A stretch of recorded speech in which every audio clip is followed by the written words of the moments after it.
Hello and welcome. Welcome to SSUC, Southminster Steinhauer United Church, where we are all spiritual seekers united in community. Welcome to this gathering this morning. Welcome to this gathering where we celebrate and honor Pride Month in 2020.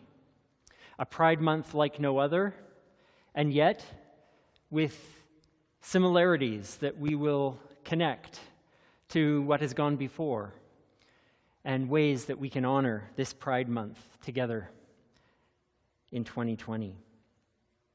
So we gather online today, as we have been for the last months, and we gather to build community, whether we are together in one place or spread geographically across the city, across the province, across the country, maybe even the world. So we gather together to focus on what it means to be our best selves, how we can individually and together live deeply, express compassion and care, work for justice, and make a difference in our lives and in the world. So welcome to our time together, a place and a time to be who we are, who we're becoming, and that we're welcome just as we are, as we build a safer place for all people, where we're welcome all sizes, all ages, all colors, all genders, all cultures, all sexualities, all abilities, all religions or none, all statuses, all types, all people. We gather also in diverse places. We gather here in South Edmonton on Treaty 6 land, in Edmonton, in Saskatoon. We honor this great part of our history where we can learn and respect one another, Indigenous and non-Indigenous alike. But wherever we gather, whether it's Treaty 6, other treaty lands, or other places around the world, we honor all that has come before, the Indigenous peoples of our places. We honor the wisdom, the language, the cultures, and all that brings meaning to the places that we live and call home. Let's never forget that we honor reconciliation, we honor equality, and we honor respect when we work daily towards an attitude of partnership, reconciliation, and equity. The time is here again when we can light our candles with one another. If you have a candle at home that you can light as we light our candle here, it helps to connect us. Join us together and feel like we are together in this time with one another. And so as I light this candle here, I invite you to light yours.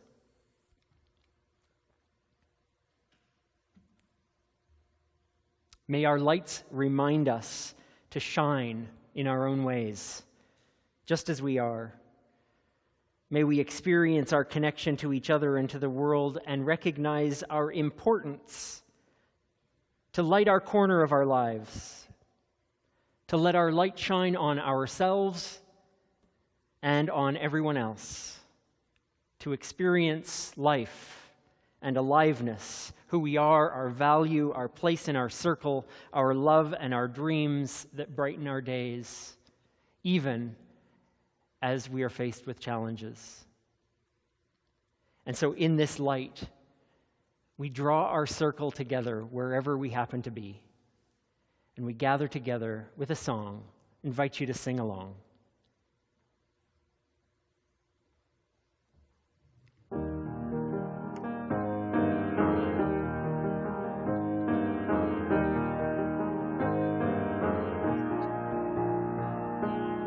This is a place of belonging, with doors that are all open wide.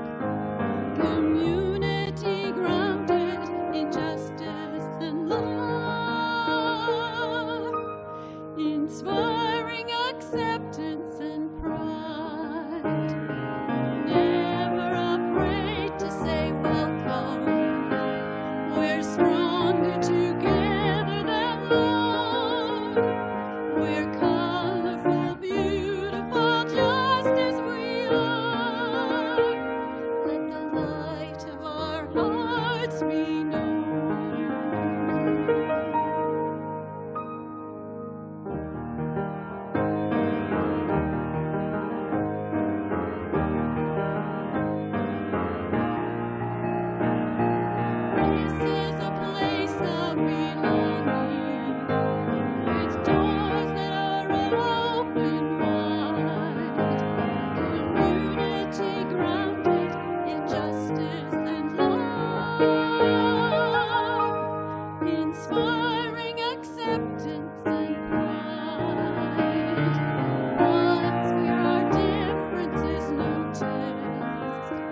Symbols are every bit as important as words in the act of communication. And symbols have a way of transcending language barriers. Flags are a symbol we use to express identity and solidarity, a symbol that conveys something of our sense of belonging. And symbols evolve as awareness deepens and consciousness expands.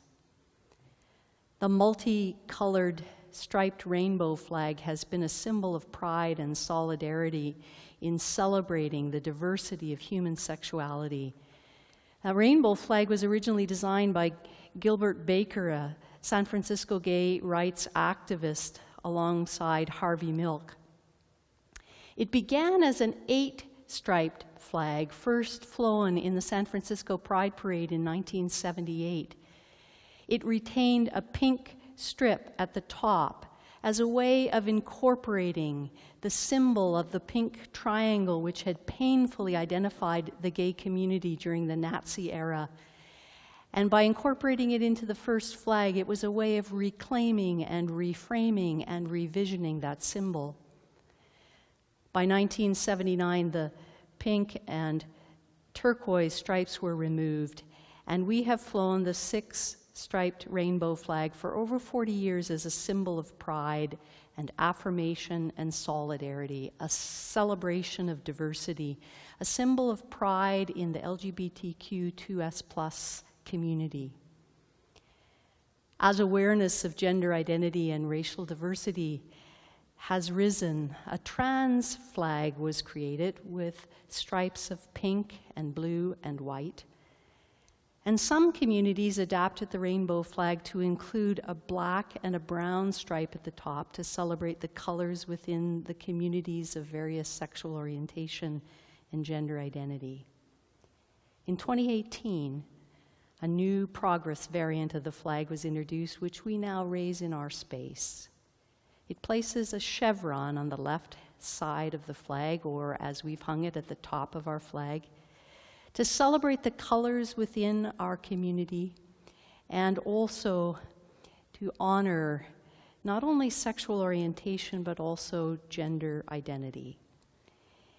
In 2018, we now incorporate this new flag in our space as we celebrate Pride 2020, and we wish each of you happy Pride in this month of June.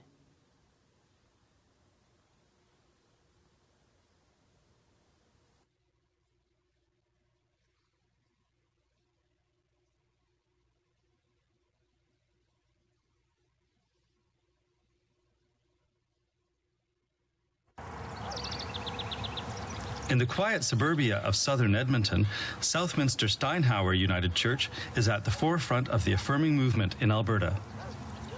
Alberta, I think, in general, is thought of as being fairly conservative, and we are the only affirming church in Alberta. So that says something. I'm a mom of a gay son, and when you live in a province like Alberta, when there's an awful lot of hatred to people that are different, or people, especially in the gay community, I had this sense of justice and wanting to make things better. We are a liberal theology. We are not literalist interpreters of the Bible. A couple of women had told us they felt that we were welcoming, but they didn't really feel safe here. Certainly they had had other gay and lesbian people in the congregation, but they really didn't have anybody that was sort of coming and sitting down and declaring themselves as a couple. And were open about being gay or lesbian. And we were. But they said, we won't really feel totally safe until you declare yourselves as affirming. Then I decided that we needed to do something about it, and that was when the process was started. And we thought, well, will we lose members? Will we lose financial support? Will there be hate mail or media attention, vandalism? Those were all concerns, during that time. I think in many instances, lots of congregations weren't even willing to quite take up that challenge. I had known that Southminster Steiner certainly was taking that seriously and had been having workshops and really looking into that whole issue of how the church and how Christian faith relates to our living out of human sexuality. It stretches people to examine what their biases are and their prejudices are, and to really grapple with what they believe. All of our society is deeply entrenched in misunderstanding, miseducation. I would be so bold as to call it ignorance sometimes. Just don't get it. I think education is a major part of it, but it's not the only part. People's feelings around relating to gay and lesbian people are very important. At least take the time to get to know a gay or lesbian or bisexual or transgendered person. And once it becomes a interrelationship kind of experience, it makes all the difference in the world. You can't talk about them. You have to talk about Charles and Nancy and Dawn and, these real life people who I know.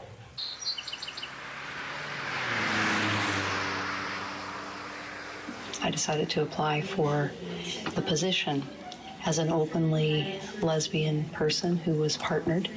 Although this was an affirming congregation, was curious to see whether or not the congregation was ready to be served by a visible lesbian person.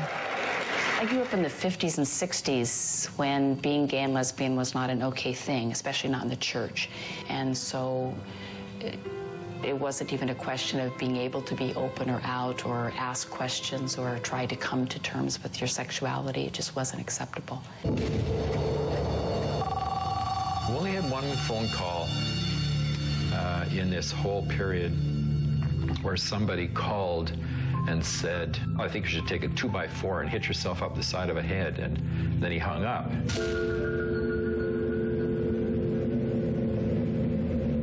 Well, fortunately, I had call display, so I called him back and I said, good afternoon, I'm Charles Bidwell. Who's that? I said, well, I'm the fellow who just called and told him to go out and hurt himself. And he said, oh.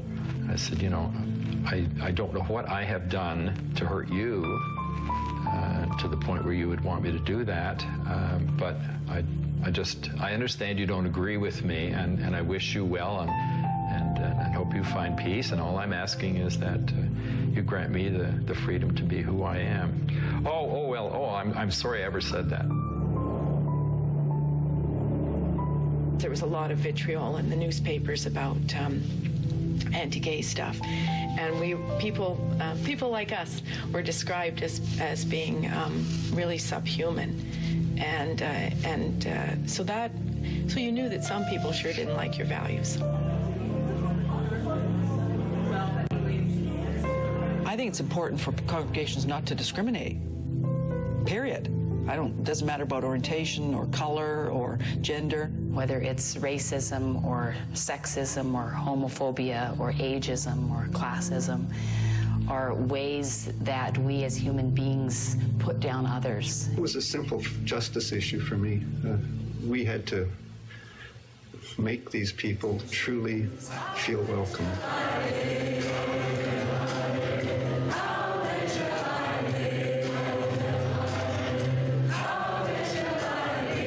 I think welcoming speaks of tolerance, it speaks of liberalness of mindset.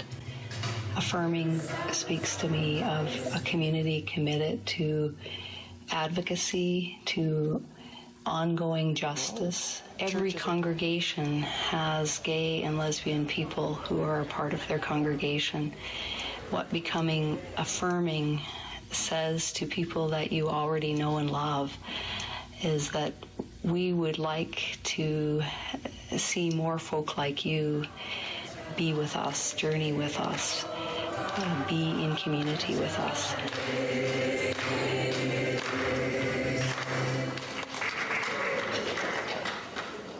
We wanted to know that there was a church that would accept us before we would take the risk of bringing our children there. It was as important that our children be accepted as we be accepted. And when there are no churches that declare that, it's very hard to know what church to attend. We have a half a dozen same-sex families, young children.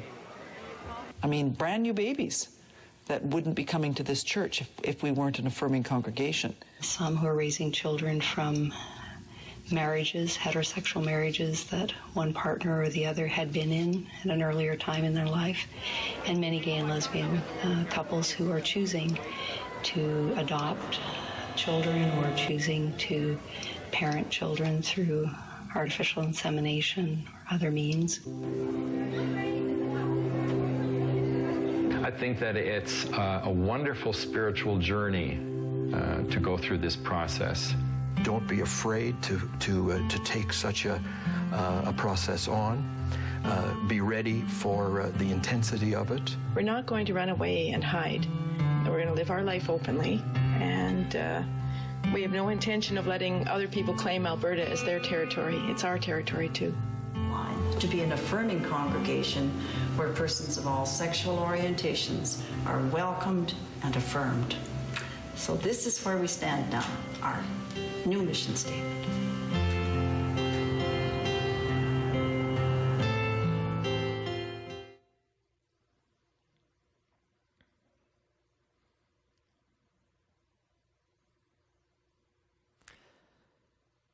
A little slice from SSUC's past.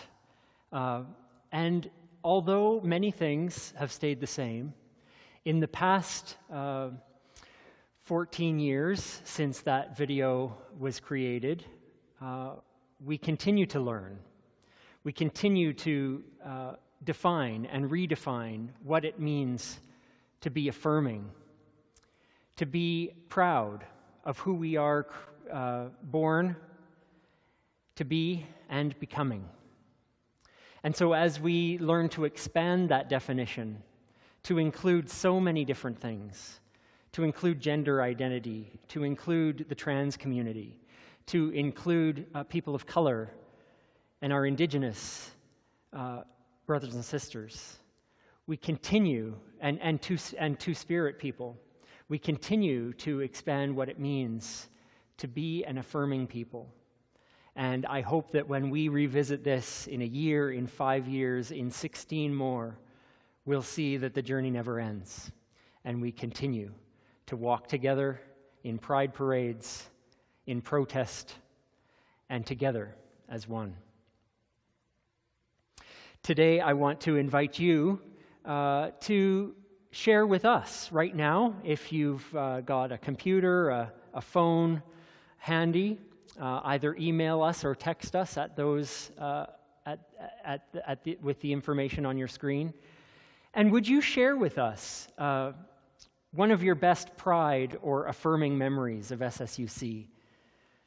You can share that, and maybe you'd also like to share a pride and affirming hope for SSUC for the future.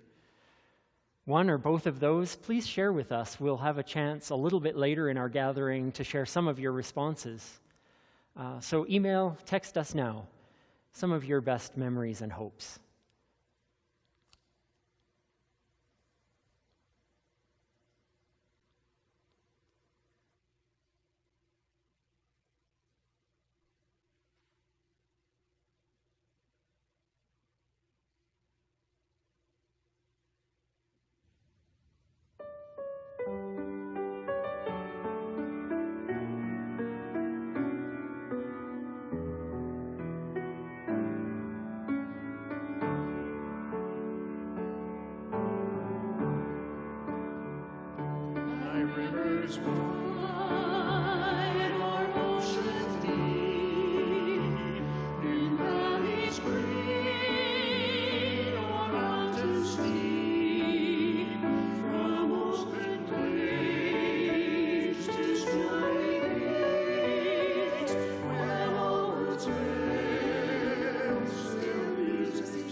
Nathan and I are going to read this piece of wisdom for you together. This is a book called The Big Umbrella. It's written by Amy June Bates and Juniper Bates, Amy's daughter.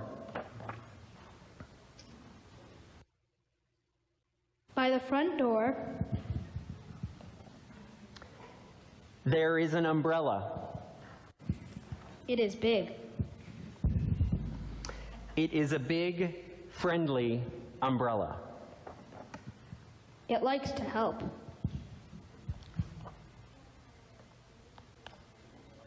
It likes to spread its arms wide. It loves to give shelter. It loves to gather people in. It doesn't matter if you are tall or hairy or played. It doesn't matter how many legs you have. Some people worry that there won't be enough room under the big umbrella. But the amazing thing is, there is. There is always room.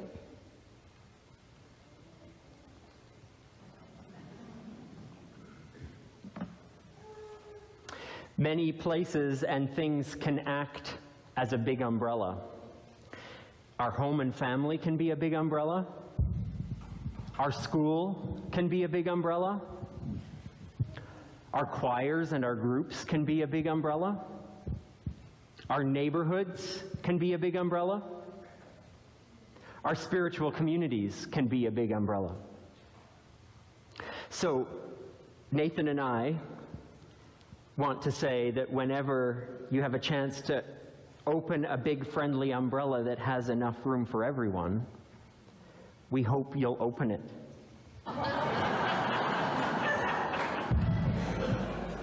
We hope everyone can find room and feel like they belong. Ha ha ha.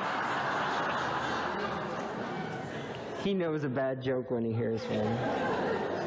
We hope we can all help to open our big umbrellas.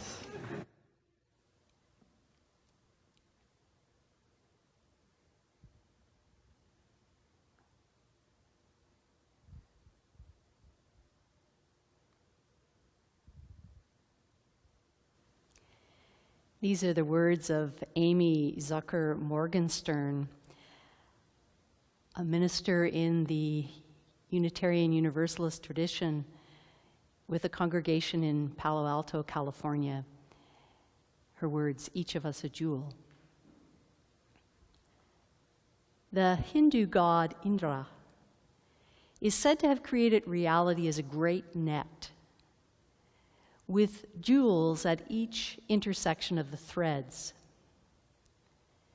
Every jewel is reflected in each other, and they are all connected by the infinite, intricate web. The jewels are sacred, and so is the net that connects them. And so wherever one hand reaches to touch another, where eyes meet across the crowd and confusion to find understanding, where the spark leaps from one mind to ignite another, wherever we connect, we are participating in the great net. Each of us is a jewel in Indra's net, shining like dew in a spider's web. Praise to the web that connects us to one another. When we are in the in-between on our way from the intolerable to the unknown, when we defy the categories that small minds invent and dare to imagine something beyond, when we seek others who are on a journey, on a threshold, on the margins, in any shimmering intersections of our lives, when we listen to the possibilities whispered within and step into mystery with trust, with fear, with courage, may we find peace and seek a new tomorrow, for we are jewels entwined in the threads of all that is sacred. In these words, may we find wisdom for our living.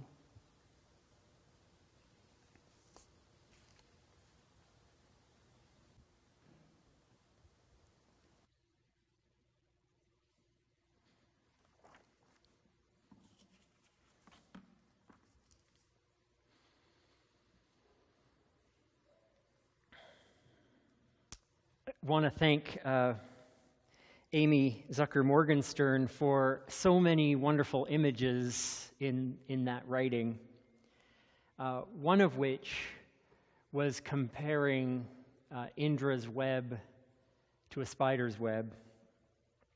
Many species of spiders spin orb webs as a means of catching their prey. The spider sits in the middle, and it monitors its its threads for the vibrations. And if an insect gets caught in any part of the web, the spider will feel the motion through the radius threads and make its way to the vibration source.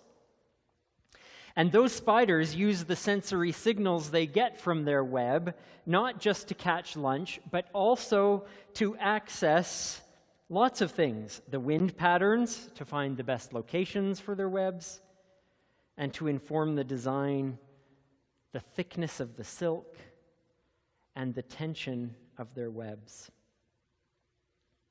They can even monitor their webs when they aren't there.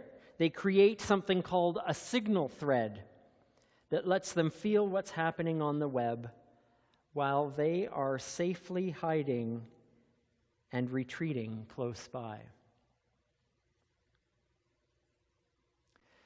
The ordinary but amazing part of our natural world teaches us about living in our own connected and vibrating web. As the Hindu wisdom imagines the entire world as a great net with jewels at each intersection of the threads, all connected by this intricate and infinite web. Morgenstern imagines in her writing that we are those jewels. We are those jewels shining like dew in a spider's web, participating in the great connection among us all. And so from this wisdom, we find our responsibility. As a spider stays attuned to what's happening on her web, aware of danger, ready to protect, awaiting insects that provide her nutrients, we also must be always attentive to the great net that we live among. We must be attentive to the well-being of each other, its sparkling jewels. Pride Month 2020 will be like no other. Everything in 2020 is like no other, let's be honest. And this month, we honor the best about what Pride celebrates: the diversity, the freedom to be one's true self, the right to equal and equitable treatment for all in society. And while it's hard to feel a sense of joy and community at the moment, when there's a COVID-19 pandemic, and while there is such racial pain in and amongst every part of our society, it's important to remember and acknowledge that the gay rights movement also began with protest. We would not have a Pride Month, a Pride Day, a Pride Parade, if it weren't for protests.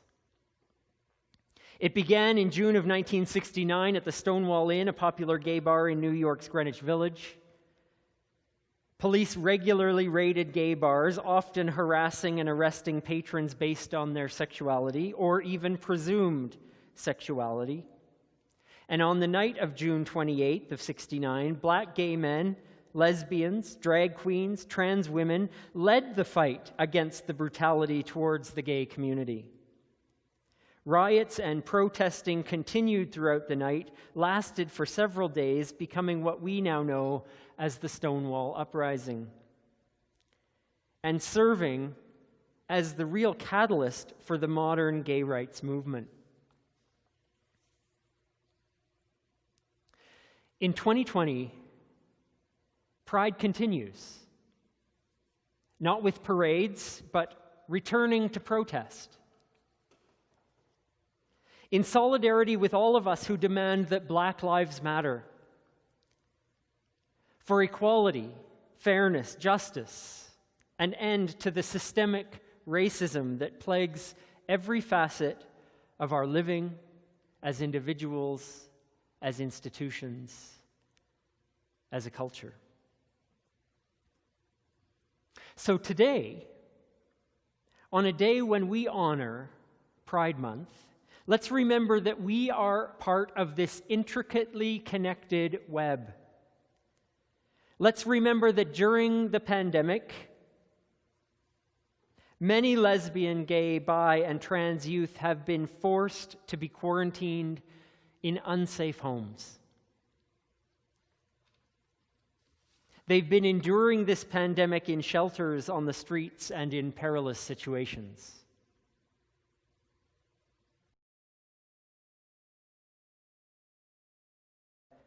For whom this hasn't been just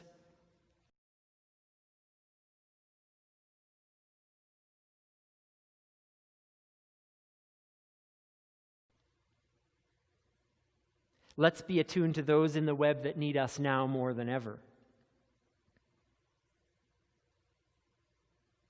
Let's also stay aware of those LGBTQ persons who are desperate to flee countries in which being gay or gender nonconforming is a crime punishable by death,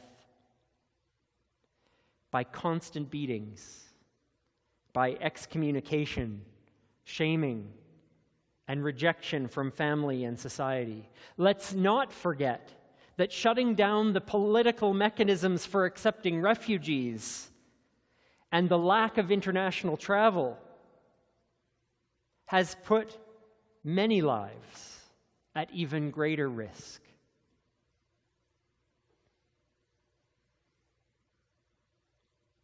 We can't live in the great web and affirm that we are all dazzling and sparkling jewels, but not tend to the well-being of our net.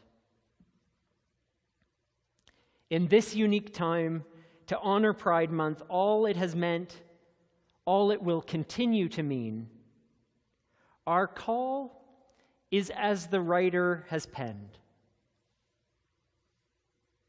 That when we are in the in-between on our way from the intolerable to the unknown,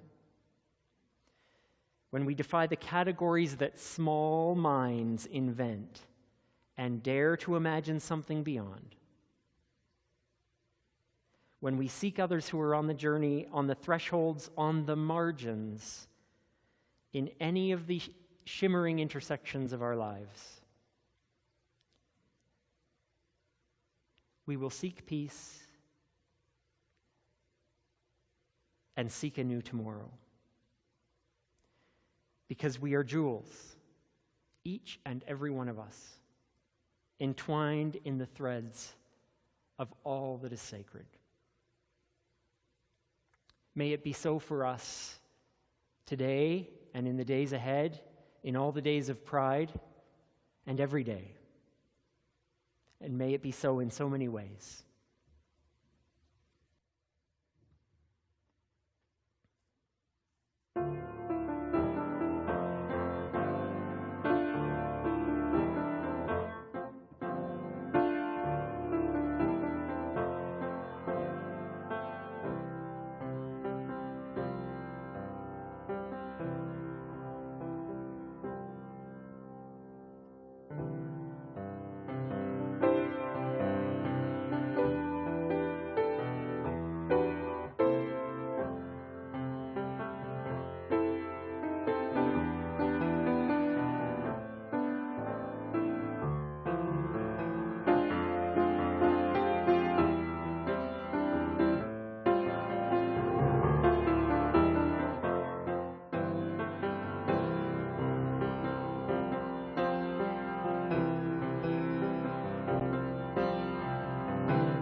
We've had a number of you respond with some of your best pride and affirming memories and also hopes for the future.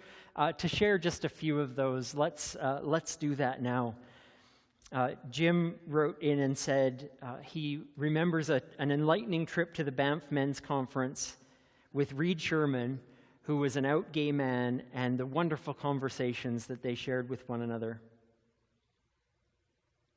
Joya responds this morning saying that she would love to see us focus on the words people of all ethnicities, colors, and abilities, and thanks for generosity and love. Allison writes that she loves that we started Camp Dragonfly, our transgender children's camp. We had so much fun playing by and falling in the creek last summer. And we look forward to when that camp can resume. Plans are for the winter of 2021, so we look forward to that too, Allison. And one of Allison's hopes is that I hope we can soon have all-gender bathrooms to make people feel really welcome and to be a community role model for everyone who rents and uses our space. Thanks, Allison. And a couple others of you who have emailed in. Sherry Ann writes that we live into all the colors of our current pride flag, that with all the colors of humanity, that we might live into those colors that are beautifully and broadly defined, blending with the colors of the earth as we are the earth. Thank you, Sherry Ann. Tanis shares a memory. I was teaching early childhood in college and invited 2 young men who had a child to come and talk to my class. In my class were several women of the Muslim faith that were very homophobic, and I learned a lot from these young men and felt that we may have opened some eyes to the beauty of such a committed, caring relationship and the ability to parent a child in this way.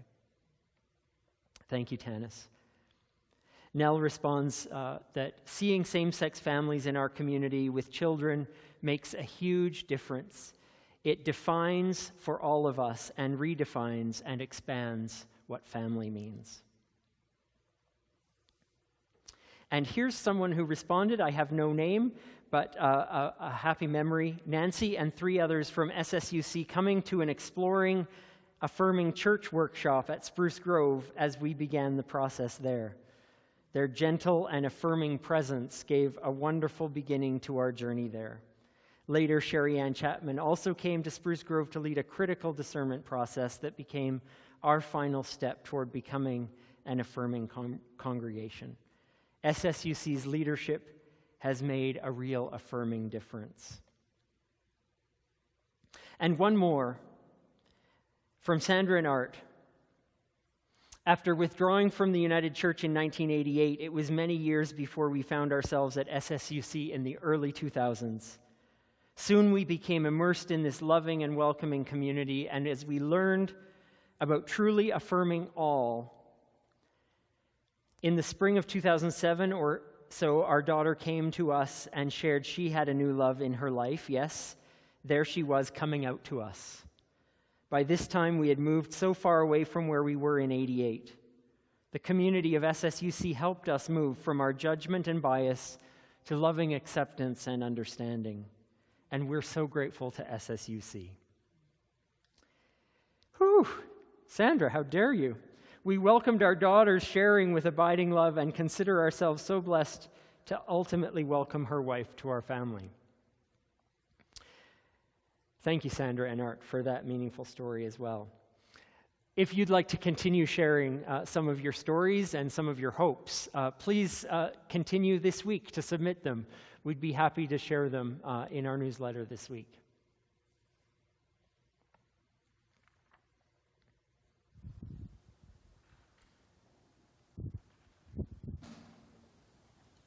We take time to think about our intentions. Our intentions become our actions. And so as we celebrate Pride with one another, we strengthen our intentions as our prayer this day, offering together the words of Greta Vosper and sharing them in the space where you are just now as we make our individual intentions, our collective intentions, and we pray together. In caring for one another, may we be untiring. In challenging one another, may we be respectful. In sheltering one another, may we be strong. In holding one another, may we be tender. In the expectations we have of one another, may we be realistic. In the songs we sing with one another, may we seek harmony. And in loving one another, may we be all these things and more, as we seek to be inspired to live more nearly as we pray. May it be so. We have an opportunity to sing together with one another in our places where we are, with Deb offering us some vocal leadership. We're singing a tune that we've known in our lives for many years, with words that were offered by Bob Hetherington, who was ministry personnel in this congregation at the time it made its commitment in 1999 to become an affirming spiritual community. We sing Bob's words and live into his vision as we share this song with one another.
Light changes in the in-between times, at dusk and dawn.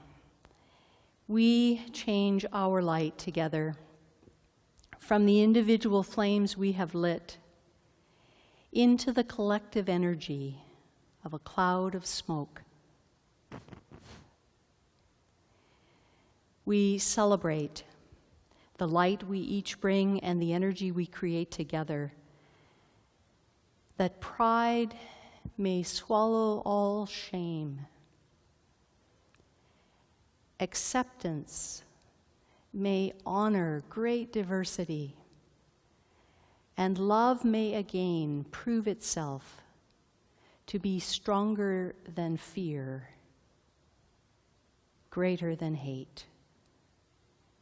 With the energy of our songs and our prayers, words of wisdom and the call of our highest humanity, we move from this time together into the gift of this day as people of one web, a rainbow people. Stay safe, be well, and we'll see you next time.